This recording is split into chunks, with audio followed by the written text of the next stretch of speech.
हरतालिके मातेची कथा प्रारंभ. सुत शौनकादी ऋषी तपस्वी आपल्या आश्रमात विराजमान झाले असता सर्व ऋषी सुत ऋषी प्रश्न करत आहेत की हे देवा, पतिव्रतेच्या मंगल मानल्या जाणाऱ्या सौभाग्याच्या व्रत कोणते केले असता त्या योगे जन्मजन्मानंतर त्या पतिव्रतेला आपल्या परमप्रिय अशा पतीचीच सेवा मिळते व सेवेचं सौभाग्य प्राप्त होते, ते आम्हा सर्वांना श्रवण करण्याची इच्छा आहे. कृपा करून उत्तम कथा सांगावी. सुताने देवाधी श्री शंकराचे स्मरण केले. त्याच वेळी तिथे त्रिभुवन गमन करीत नारद मुनी त्याच मार्गाने कैलास पर्वताहून तिथे आले.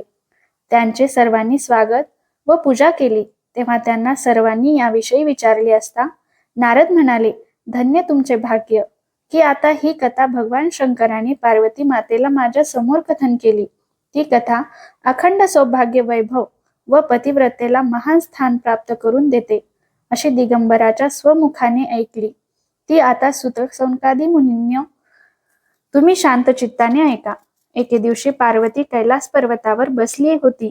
पार्वतीनं शंकराला विचारलं, महाराज, सर्व व्रतात चांगलं व्रत कोणते? श्रम थोडे आणि पुष्कळ असं एखादं व्रत सांगा, आणि मी कोणत्या पुण्यानं आपल्या पदरी पडले हेही मला सांगा. तेव्हा शंकर म्हणाले, हे प्रिये, जे व्रत अत्यंत गुप्त असून केवळ माझे सर्वस्व आहे असे एक अत्यंत उत्तम प्रतीचे व्रत मी तुला सांगतो. त्याचे तू श्रवण कर. जसा नक्षत्रात चंद्र श्रेष्ठ, ग्रहात सूर्य श्रेष्ठ, देवात विष्णू श्रेष्ठ, नद्यात गंगा श्रेष्ठ, त्याचप्रमाणे हरतालिका हे व्रत सर्वात श्रेष्ठ व्रत आहे. तू माझे अत्यंत प्रिय असल्याने तुला ज्या व्रताने माझे अर्धासन मिळाले ते व्रत तुला मी सांगतो. भाद्रपद महिन्यातील शुद्ध तृतीया हस्त नक्षत्रयुक्त असली म्हणजे त्या दिवशी हे व्रत केले की सर्व पापांपासून मनुष्य प्राणी मुक्त होतो.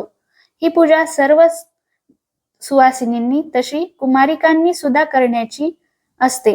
पार्वती म्हणाली, हे महेश्वर, सर्व व्रतांमध्ये उत्तम असे जे व्रत मी कसे केले ते आता आपल्यापासून ऐकण्याची इच्छा आहे. उमाशंकर म्हणतात, या पृथ्वीवर हिमवान नावाचा एक अति सुंदर असा पर्वत आहे. त्या पर्वतावर अनेक प्रकारचे वृक्ष आहेत. तसेच तो अनेक प्रकारच्या भूमींनी युक्त आहे. तसेच तो नाना प्रकारच्या पक्ष्यांनी युक्त असून अनेक प्रकारच्या मृगांनी चित्रविचित्र युक्त आहे. अशा पर्वतावर तू मोठे कठीण तप तुझ्या लहानपणीच केले होतेस. 64 वर्ष तू झाडाची पिकलेली पाने खाऊन राहिलीस. माघ महिन्यात उदकात मग्न होऊन राहिली. वैशाखात पंचाग्नी साधन केले. पावसाळ्यात उद्रोदक सोडून उघड्यावर बसलीस. याप्रमाणे अनेक वर्ष गेली. तेव्हा तुझे वडील हिमाचल परम कष्टकारक असे ते तप पाहून अत्यंत चिंताग्रस्त झाले व त्यामुळे मोठे दुःखी झाले.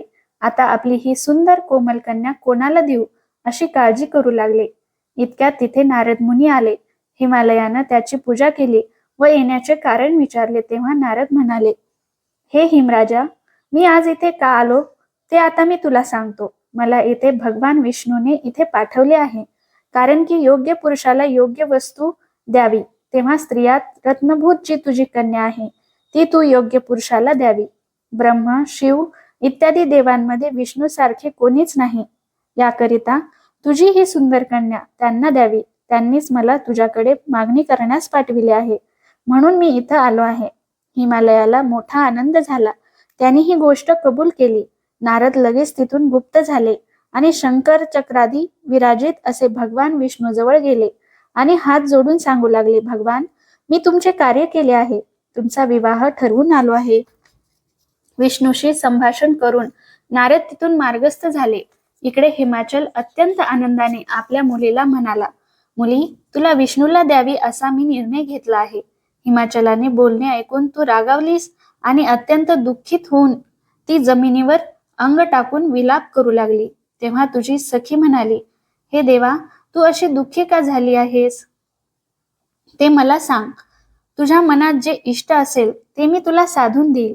यात शंका बाळगू नकोस. पार्वती म्हणाली, सखी, तू माझ्यावर फार प्रेम करतेस. तेव्हा माझ्या मनात आहे ते मी तुला सांगते. महेश्वरालाच माझा पती करावा असा माझा निश्चय आहे. माझ्या पित्याने माझे लग्न दुसरीकडे ठरविले आहे, म्हणून मी आता देहाचा त्याग करते. पार्वतीचे हे वचन ऐकल्यावर तिची सखी म्हणाली, तुझ्या पित्याला जो प्रदेश माहित नाही अशा प्रदेशात आपण जाऊया. मग तुझ्या सखीने तुला मोठ्या अरण्यात नेले, पण इकडे तुझा पिता हिमाचल सर्वत्र फिरून तुझा शोध करू लागला आणि मनात म्हणू लागला, माझी मुलगी कोणी नेली असावे बरे, देवाने किंवा दानवांनी. किन्नरांनी नारदाजवळ मी तिला विष्णूला देण्याचे कबूल केले आहे. आता विष्णूला काय सांगावे. इकडे तुम्ही सखीसह घरातून जी निघालीस ती जाता जाता मोठ्या थोर अरण्यात आलीस. तेथे तुला एक नदी दृष्टीस पडली. जवळच एक गुहा आठवली. त्या गुहेत तू तुझ्या सखीसह त्या गुहेत जाऊन तू उपास केलास. तिथे तू तुझ्यासह माझे वाळूचे लिंग स्थापित केलेस. नंतर नाना प्रकारचे पुष्प आणि फळांनी तू माझी पूजा केली. रात्री तू आपल्या सखीसह रात्रभर तू येथे गीत वाद्ययुक्त जागरण केलेस. नंतर मी तिथे आलो आणि तुझ्या मनोवांछित वरदान मागण्याकरिता सांगितले.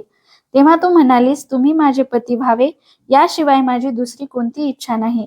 नंतर ती गोष्ट मी स्वीकार केली आणि गुप्त झालो. दुसऱ्या दिवशी तू ती पूजा आपल्या सखीसह विसर्जन केलीस. नंतर तू आपल्या मैत्रिणीसह उपवासाचा पारायण केलंस. इतक्यात तुझा बाप तिथे आला आणि त्याने तुला रागावून या घोर अरण्यात येण्याचे कारण विचारले. मग तू सर्व हकीकत सांगितलीस. पुढे त्यांनी तुला मलाच देण्याचे वचन दिले. नंतर तुला घेऊन घरी गेले. मग काही दिवसांनी त्यांनी चांगले मुहूर्त पाहून तुला मला अर्पण केले. या व्रतानं तुझी इच्छा पूर्ण झाली. याला हरतालिका व्रत असे म्हणतात. हे व्रत करण्याची विधी या प्रकारे आहे. ज्या ठिकाणी पूजा करायची असेल त्या ठिकाणी तोरण बांधावे, केळीचे खांब लावावे, रांगोळी काढायची. नंतर तेथे चौरंग मांडायचा. त्याच्यावर स्वच्छ वाळूने महादेवाचे लिंग पार्वतीसह स्थापित करायचे. मनोभावाने त्याची पूजा करावी. रात्री जागरण करावे. या व्रताने स्त्रियाचे सौभाग्य वाढते. कुमारिकांना मनोवांछित वर मिळतो. दुसरे दिवशी उत्तर पूजा करावी आणि व्रताचे विसर्जन करावे. यानंतर आपण शंकराची, गणपतीची आणि हरतालिकेची आरती म्हणणार आहोत. सुखकर्ता दुःखहर्ता वार्ता विघ्नाची, नुरवी पूर्वी प्रेम कृपा देवाची, सर्वांगी सुंदर उटिशेंदुराची, कंठे झळके मा गळा शोभे माळ मुक्ता फळाची.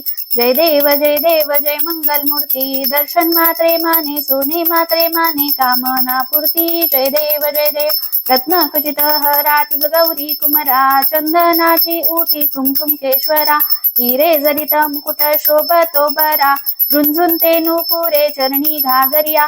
जय देव जय श्री मंगल मूर्ती, दर्शन मात्रे माने सोने मात्रे माने कामना पूर्ती. जय देव लंबोदर पीतांबर परिवर वंदना, सरळ सोंड वक्र तुंड त्रिनयना, दास रामाचा वाटपाही सजना, संकष्टी पावावे निर्वाणी रक्षावे सुरवर वंदना. जय देव जय मंगल मूर्ती, दर्शन मात्रे माने स्वने मात्रे माने कामना पूर्ती. जय देव हरतालिका मातेची आरती. जय देवी जय हरतालिके, सखी पार्वती अंबिके, आरती ओवाळीते ज्ञानदीप कळीके. जय देवी जय हरतालिके, हर अर्धांगी वससी जासी, यज्ञा माहेरासी तेथे अपमान पावसी, यज्ञ कुंडी गुप्त होसी. जय देवी जय हरतालिके, सखी पार्वती अंबिके, आरती ओवाळीते रिगसी हिमाद्रीच्या पोटी, कन्या होसी तू गोमटी, उग्र तपश्चर्या मोठी अथरशी उठी उठी. जय देवी जय हरतालिके, सखी पार्वती अंबिके, आरती ओवाळीते ताप पंचाग्नी साधने, धूम्रपाने अधोवदने, केली बहु उपोषणे शंभू भ्रतारा कारणे. जय देवी जय हरतालिके, सखी पार्वती अंबिके, आरती ओवाळीते लीला दाखविसी दृष्टी, हे व्रत करिसी लोकांसाठी पुन्हा वारिसी. दुर्दजती मज रक्षावे संकटी. जय देवी जय हरतालिके, सखी पार्वती अंबिके, आरती ओवाळीते काय वरुणो तव गुण अल्पमती, नारायण माते दातरी चरण चुकवावे जन्म मरण. जय देवी जय हरतालिके, सखी पार्वती अंबिके, आरती ओवाळीते ज्ञानदीप कळीके. अनंत कोटी ब्रह्मांड नायक राजाधिराज योगीराज परब्रह्म श्री साम सदाशिवार्पण नमस्तु. ओम नमः शिवाय. ओम नमः शिवाय. ओम नमः शिवाय. ओम नमः शिवाय.